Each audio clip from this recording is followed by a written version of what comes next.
Been 7 long, dry years since I've been able to say this, but it's official. For the first time since 2017, I've got a raging donor, and the boys are losing it. We've got tarps off in the skybox because Josh Doan just scored his first goal in the big leagues in his first game for his dad's Coyotes. And I gotta say, pretty nifty little goal for him as well, forcing the turnover by the Blue Jackets, and he gets the backhand bat on it, knocking it past Elvis and in. And of course, old Pop and the fam were there too. Great shot of Shane and them cheering him in the skybox on as Coyotes fans everywhere have the biggest grins on their face. Doan's goal would give the Oats the lead 2-1, but Domes. Werenski would tie it up with his 6 just before the second period finished. But Josh wasn't having any of it and needed to remind us that it's his night, so he went out and scored another one. He's doing the dirty work in front of the net. He gets the tip on it after a one-timed rebound, and that's number 2 for the young Doan Bone. And just like that, as they call it on the broadcast, tarps are off in the Doan suite. I have no idea who this gorilla of a man is, by the way, but he's here for the party as he gives old Donor a big hug. Careful there, fella. Shane's 47 now. Watch out for those old bones. Then another Nick Schmaltz, goes and gets his 20th of the year as he beats Elvis shorthanded to put them up 5-2. Then just before the game ends, Dylan Gunther puts a little salt in the wounds as he makes it 6-2, getting their second shorty in 5 minutes. It went bing, bing. And then it went in. Like, this is where the net is. That's the net. And he shot from here. You can see how my great drawing abilities are. And this is hockey stick. And you got that. And then he shoots in. The puck's like on the ground, not like in the air. But then the goalie's like right here, like this. Yeah. It for the Coyotes. And while this game doesn't do anything for the standings, what a nostalgia bomb it ended up being watching a player named Doan lead the Desert Dogs to Wait, why doesn't this do anything to the standings?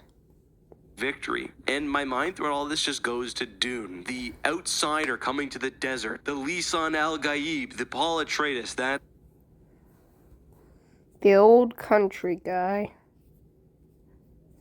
It's gonna take me a while to write it.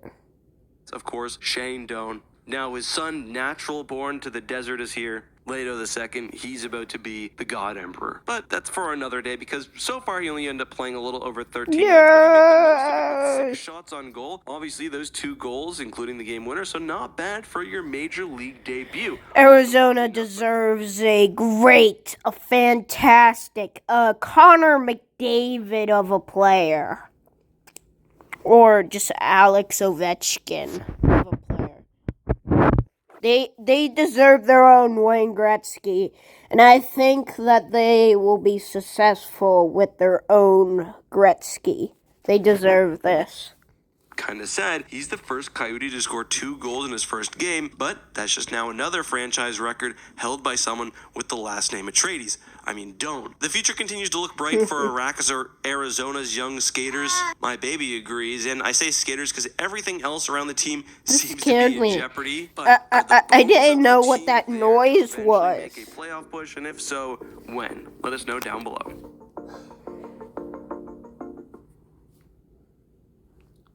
Did the NHL just screw McDavid? Really fun matchup last night is 2 of the big... No, the NHL doesn't screw McDavid. McDavid screws the NHL. Dogs in their respective conferences faced off with the New York Rangers taking on the Colorado Avalanche. This was a game that had a ton of action, a ton of great goaltending, but we also saw a controversial end to Nathan MacKinnon's 35-game home point streak. Let's talk about it. The Avalanche would score first, and I honestly thought the way Georgiev was playing, especially in the first, that could be it for the Rangers, but Gacko would tie it early in the third, setting the stage for the drama. The Rangers would actually score next, and this was a little bit of a controversial goal, but it shouldn't have been. I honestly blame the Colorado Avalanche. Whoa. That might be goalie interference. Let's rewatch that. The Rangers would actually score next, and this was a little bit of a controversial goal, but it shouldn't have been. I honestly blame the Colorado Avalanche commentators because not only are they homers, which local broadcast, whatever, it was the one I was watching though, they also didn't quite have a good grasp of the NHL rulebook. And I say good grasp because this puck bounced off Vinny Trocheck's hand, and they were saying that means it's a hand pass. No, hand passes are only prohibited when, and I'll read the rules, it should be in the situation, a player These are the rules at the bottom of the screen. So, oh crap. It's not good when that happens. I'm gonna change it to blue.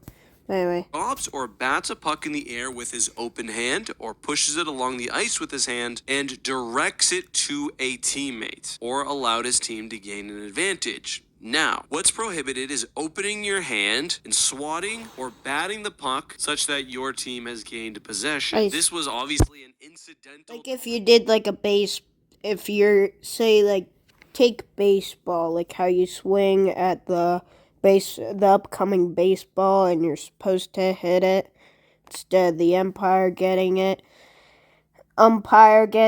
and I don't think you're supposed to swing in the NHL with your hockey stick.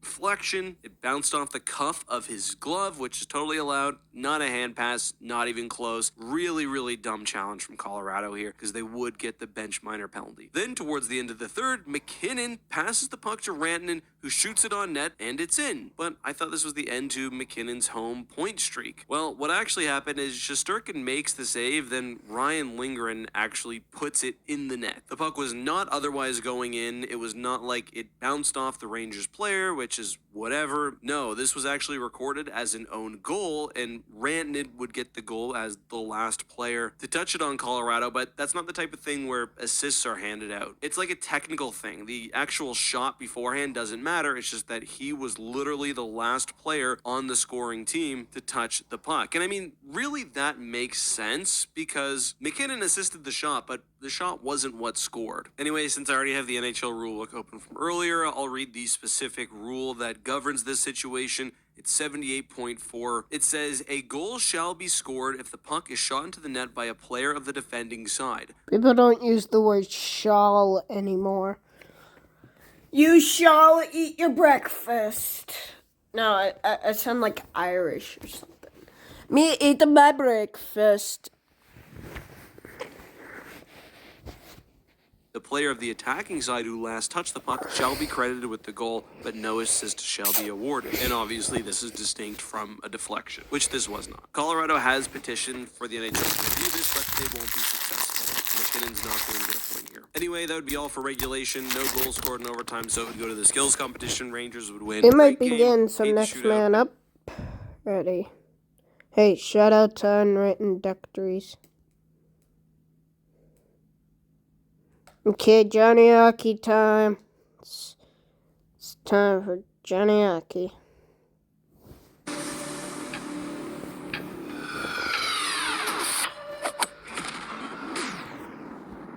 Alex Ovechkin has been the face of the Washington Capitals and one of the faces of the NHL for almost 20 years. He's going to go down as one of, if not the best goal scorer of all time. And after having a really slow start to the season by his standards, he's really picked it up and he's been scoring a lot lately. With his 26th goal this season against Winnipeg, he got goal 848, meaning he's only 47 goals away from Gretzky's record. He's approaching it, so of course it's going to be a hot topic not only around the Washington Capitals, but around hockey in general. And that's honestly really cool to see. We're witnessing history here. But the Caps are also in the thick of a playoff race here, and there are two guys that I really want to mention that have been massive for this Caps playoff push. They've been just as, if not more, integral to this team's success lately than Ovechkin. Number one, Dylan Strome. Now, I'm not saying he's Nick Backstrom reincarnated, but man, when he's out there sometimes, especially when he's feeding pucks to Ovi, it reminds me of number 19 in Washington, and it puts a smile on my face. And some of you might be thinking, what are you talking about? Dylan Strome's on a different line than Ovi. How does that remind you of Backstrom? Caps fans, you'll remember this. Ovi and Backstrom were actually separated a lot throughout their careers, and Ovechkin played a ton with Kuznetsov as his centerman, even when Backstrom was healthy. He feeds him a lot on the power power play. And I mean, Strom's got some nice scoring touch, but when he's out there with Ovi, he's almost always looking to get the puck to him. Remember that one against Toronto a few games ago where he's in alone here. They know he's trying to get the puck over to number 8. They're trying to seal that off, and he still gets it over to him. He's lucky Ovi finished that one, or else it would not have looked good being this open and still deciding to defer. This guy's been an unreal pickup for this team, though. I mean, they signed him as a free agent in 2022. Remember, this guy was a third overall pick by Arizona, just didn't quite work out there. Gets traded to Chicago for a fresh start. Played some good hockey there over 4 seasons, but not good enough for them to want to re-sign him. Washington then takes a flyer on him, 1 year, $3.5 million. They like what they see a lot, so they sign him 5-year extension, $5 million per season. That's got to have felt good for him. And he's really found a home in Washington. I mean, he set a new career high in points last year, which he might even pass this year. We saw his value to this team in full effect last night. It was a thought that. massive Do they have a 4-point Strom game. Detroit player? versus Washington Last separated name by 1 Strom. point. As close to a playoff game in the regular season that you can get. Scores a 3-2 goal for Washington in the third period, which for a while there looked like it might be the game winner, until Patrick Kane with one of the most beautiful slapshot goals I've seen this year. Then we head to overtime. I love this play. So he gives the puck to John Carlson, goes right to the net. Gorgeous pass by Carlson right on Strom's tape. Absolutely massive win for Washington. And look, Ovechkin's played the hero for the Caps so many times over his career. It's the first name you think of when it comes to that franchise. He's gotten plenty of glory. I'm so happy that somebody else, especially somebody who's been playing such good hockey for this team, he's the team leader in points. Gets to Yeah, be if the you hero in such think a massive they've game for that gone team. quick, you The other can guy slow gotta give some down love the to on this team. video. You must have seen this coming. It's Charlie Lindgren. Again, even on a team with Ovechkin chasing greatness, Lindgren is easily this team's MVP this season, and he's the biggest reason they're in the playoffs right now. Undrafted, picked up by the Montreal Canadiens as a free agent, had a few cups of coffee over 5 seasons with them, never really panned out even as a backup. The most he played was 14 games in 2017-18. Darcy Kemper was supposed to be this team's starting goaltender. He's the one with the big money contract, with the Stanley Cup experience. So far, Lindgren has straight up taken that job, so much so that they started Lindgren on Darcy Kemper bobblehead night in Washington. There's some other names that deserve their flowers here too. I mean, Rasmus Sandin has stepped up for this team. John Carlson, obviously. Connor McMichael, super encouraging for the franchise going forward. But if this team does end up making the playoffs, by all means give Ovi his credit. I know I'm going to. I'm probably going to make more videos talking about him, but I also want to make sure the guys like Charlie Lindgren and Dylan Strome get some love because they've been so huge for this team. As usual, give me your thoughts in the comments. And after Ovechkin, who's the first name that pops in your head when you think Washington Capitals? Not exactly the team right now, but just in general, the franchise. For me, it's Mike Green. I don't know why. I think but of the it's Mike Green. Seattle Let me know yours. I'll see you in the Krakens. I next don't one. know. You're awesome. Probably because they're in Washington, Drinking coffee the every state. day didn't work for me,